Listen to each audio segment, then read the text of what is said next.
The Dean Trailways fifth quarter.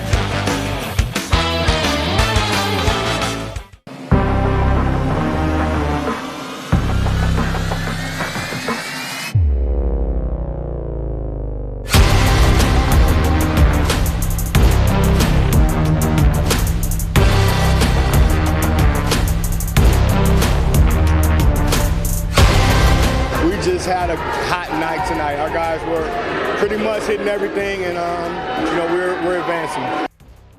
That is the goal, and it is fitting. The first day of March features trophy-raising celebrations on the hardwood as our high school boys basketball teams were seeking district titles. Thanks for tuning in to the Dean Trailways fifth quarter. I'm Ian Kress. And I'm Haley Schungart. Just 7 days ago, East Lansing and Okemos met to close out the regular season, and tonight the two met again for the district crown. EL was in search of its fourth straight district crown, but beating a team 3 times to get one makes things a little bit more challenging. It took no time for the Trojans to get things going. Cam Hudson breaks out a little stop and pop action to put EL up 15-8. And his co-pilot for the evening, to no surprise, was KJ Torbert. Check out this crafty little bucket that helps the Trojans lead by 15 at the break. Okemos tried everything they could and more to play catch up as Christian Chu cashes in from the corner, but this was just EL's night. Midway through the third quarter, Hudson eclipses the 1,000-point mark on this set of free throws. He ended the night with 25 points, along with Torbert,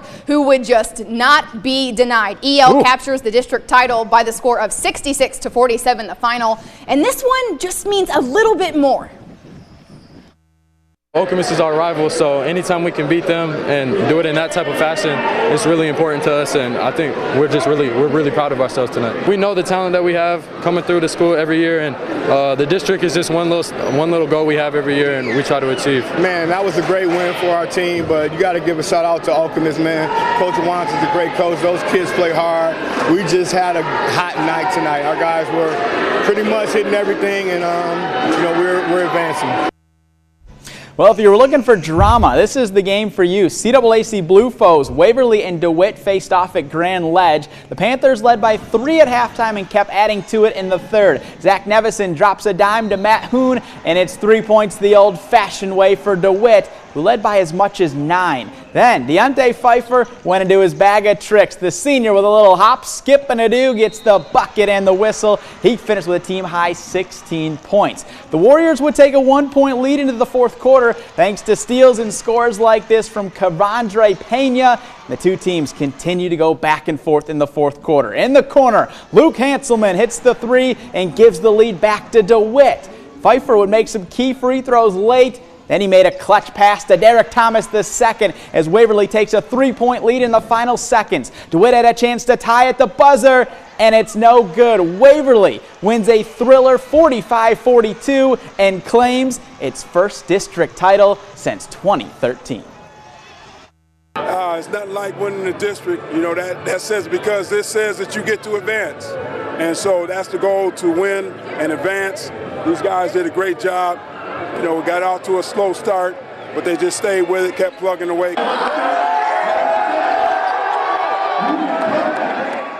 It feels a great moment because we've been super close, getting tough losses the years before in the finals, so I was just happy to finally get it.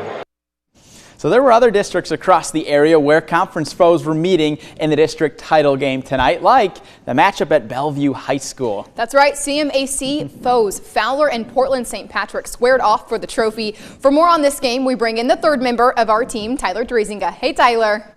Hey guys, Fowler won both meetings with Portland St. Patrick in the regular season, but both teams have been playing some of their best basketball as of late. Since their last meeting against one another on February 1st, the Eagles are 5-1 and the Shamrocks are 7-1. The Shamrocks hoping the third time is the charm tonight, but in the early going, St. Pat's pulls down the rebound, but Asher Kenishnek jumps the passing lane and scores in a blink for the first bucket of the night. Then Braden Simon gets downhill, jump stops, and gets a tough finish to go inside to give the Shamrocks their first lead. But Fowler's Jacob Hoffman was a man on a mission with the ball in his hands, burying the runner, but the Eagles up 3. Moments later, Hoffman works his way into the lane and gets another short jumper to drop. Second quarter now, Aaron Simon rises and fires right over the defender and knocks down the three. Fowler beats Portland St. Patrick for the third time, 56-44 the final. The Eagles are district champs. Let's head over to Langsburg. Packed house as the undefeated Wolfpack took on Stockbridge. Langsburg gets things going early. Great passing from the Wolfpack as Mitchell George converts inside. Langsburg on top. But these Panthers came to play tonight. Shannon Henderson with a nifty turnaround jumper to keep Stockbridge within striking distance. And then to close the first half, the bank stayed open late tonight. Zach Fletcher beats the buzzer. This one was tied at the half. Panthers looking for the upset. Henderson gets it down low and lays it in. Stockbridge in front, but Ty Randall had a different plan in mind. Rebound, kicks out to him, and he hits the three to give Langsburg the lead. Later, it's Randall to the rescue once again. He drives the lane and gets the and one. Langsburg keeps the perfect season alive, 57-46, the final.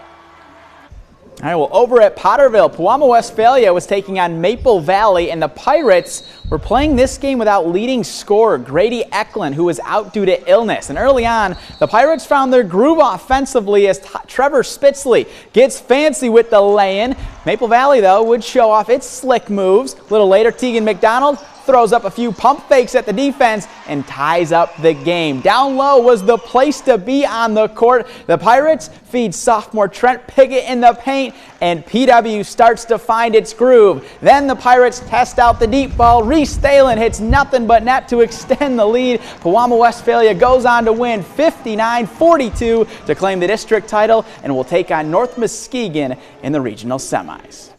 It's time for our first break of the night, but when we come back, we're checking in with Lansing, Sexton, and Charlotte. The J-Dubs were looking to capture their first district title since the 2012-2013 season. Plus, Jackson Lumen Christie had to face off against a Napoleon team tonight that hasn't lost a game in 2024. We've got the highlights when the Dean Trailways fifth quarter returns.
Lansing, Sexton, and Charlotte finished as the top 2 teams in the CAAC White this season, and they clashed for the 3rd time this year in the district championship tonight. The J-Dubs won both of the regular season meetings en route to the conference championship, but their last game against the Orioles was decided by just 3 points.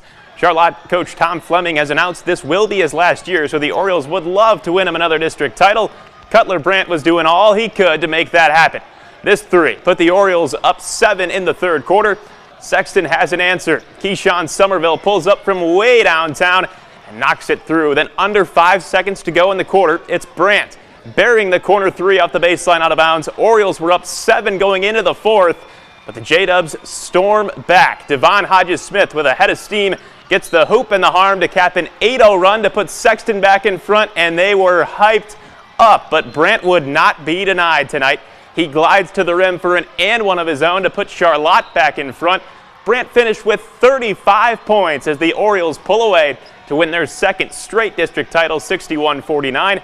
Winning this trophy on their home court in Coach Fleming's final year is a special feeling for Brandt and the Orioles. I mean, everything. He built it. The 2-3 up there, the 2-4 that's about to be up there is because of him. Hey, I love him. I don't want him to leave. He was not going to lose his last game on this court. It just wasn't going to happen, and I could just see that in his eye this whole week. So he's a special kid. The Portland Raiders came into the doghouse of Ionia tonight. Spencer Toker takes the ball through 2 defenders and to the rim for the hard-earned bucket. Then Hobbs Pino passes it to the big man, Aiden Wenzel, who makes it look easy peasy lemon squeezy. And you know the saying, if it ain't broke, don't fix it. It's Toker again, who is locked and loaded. He takes the shot and hits nothing but net.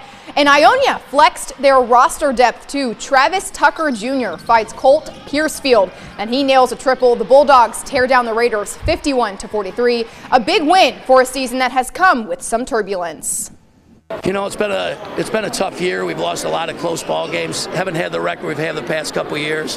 But our schedule is really, really tough, and I think that paid dividends in tonight and also allowed us to improve a lot during the year. But really happy for our players. They stayed the course. They stayed with it. They practiced hard, and I'm glad they got rewarded tonight. Well, Napoleon was searching for its first district title since 2018. As each of the past 3 seasons, the Pirates reached the district championship game and lost to Michigan Center. But they had a different opponent standing in their way tonight after Jackson Lumen Christi topped Michigan Center in a thrilling district semifinal game on Wednesday. Yeah, this was the first meeting of the season between these 2 teams, and senior Devonta Haburn broke out the flip pregame, then showed off his impressive moves on the court. He cuts right through the teeth of the defense and has the Pirates cooking. Then it's Holden Van Poppel putting in the work down low and helping Napoleon take a 10-point lead into halftime. Lumen Christi would come out with a purpose, though, in the second half. Gannon Shore hits nothing but net from outside and sparked a run for the Titans. How about Cason Burgess adding to the momentum, taking it right to the defense and gives Lumen the lead. But Van Poppel would break out the moon shoes as he's going to throw down a dunk after a rebound. These 2 teams went back and forth all night long, and down the stretch, Timmy Crowley would hit back-to-back threes for the Titans. This Jackson Lumen Christi wins a nail-biter 54-51 to win the district title. So what was said in the halftime locker room after being down 10? I said the same. We've been in that spot all year, but on the other end, we've been up 10, and we always say the first 4 minutes are the key. Let's end this thing. And I said the opposite. The first 4 minutes are the key. Let's just get it to 5. Let's get it to 5. Well, we came back and took the lead at the end of the third. We did a lot more than I asked, but we tried to be realistic. And again, I'm not the smartest guy in the world. I know what I'm doing, but if they don't buy in, it doesn't work. They buy what we're selling. We're together as any team I've ever coached. Certainly seems like he knows what he's doing, that's for sure. Well, our local high school teams aren't the only ones playing for trophies this weekend, as MSU's hockey team is wrapping up the regular season with a Big Ten title in its sights. That's right, the Spartans began the pivotal weekend series with Wisconsin tonight. We'll have those highlights, plus MSU's men's basketball team faces a tall task, literally, against Zach Edey and number 2 Purdue tomorrow night. How the Spartans will try and stop the reigning National Player of the Year next on the Dean Trailways 5th Quarter.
Welcome back. Our high school athletes weren't the only ones with some hardware up for grabs tonight. Yeah, out in Madison, Wisconsin, MSU's hockey team was just one win away from its first Big Ten title in program history. With things tied at 1-1 and under 2 minutes to go in the first, the Badgers commit a brutal turnover, which gives the Spartans a 2-on-1 chance. Woo! And lordy, what a snipe by Jeremy Davidson into the twine. Spartans lead 2-1 after the first. Midway through the second, MSU was whistled for a 5-minute major, and Wisconsin would capitalize. Matthew DeSaint foul, deflects it in, and once more, we have a tie ball game. In the third, less than 10 minutes to play, it's the Grand Rapids native himself, Reed Lebster, who comes in clutch for the big-time third period strike. MSU captures the Big Ten title, 5-2 the final.